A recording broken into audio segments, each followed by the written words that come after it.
Thank you, Mr. President. Sudwind would like to iterate that the CEDAW with 187 parties is very close to the universal participation. However, this goal is yet to reach. We are also interested to know what plans the working group has put in motion in this regard. Is there any intention to request a visit from the countries who are not a party to CEDAW as a priority, such as the Islamic Republic of Iran? It is a fact that discrimination against women is universal. It does not belong to any region or religion, but the excuse of many policymakers and institutions of power to continue this apartheid-style practice are based on their regional traditions or religions. In many countries, the laws are rather egalitarian on the paper, but they are not implemented in practice. In some others, the judicial system and the laws are so discriminative that women activists can hardly find a way to policy-making systems to change them. A case of point is, again, in Islamic Republic of Iran. At present, the number of women in the parliament is only 9 out of 290.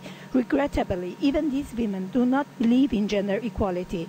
Article 35 of the presidential elections candidacy clearly indicates that the candidate should be a religious political man.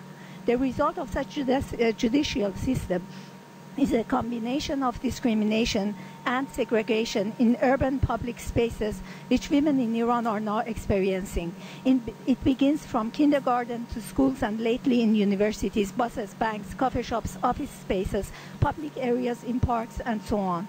Discrimination against women begins even before the birth. The diya or blood money of a woman is half a man's worth. This is also the case of embryos. That means the worth of a not yet born son is twice his mother's bearing him.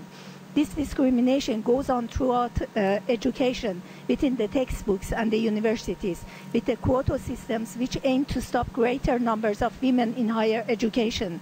Such practice continues in employment and promotion. The Family Protection Code is another example of discriminatory laws. The head of family is the husband, and he can decide if the wife is allowed to visit parents, travel, continue education, or have a job, and so on. The laws on custody and divorce have also a very discriminative nature. Mr. President, the number of women who are taken into the police and detention centers and bailed out for not wearing proper dress is in its 10,000s each year. The mandatory dress code criminalizes women who, in the eyes of the law enforcement agents, are not properly dressed.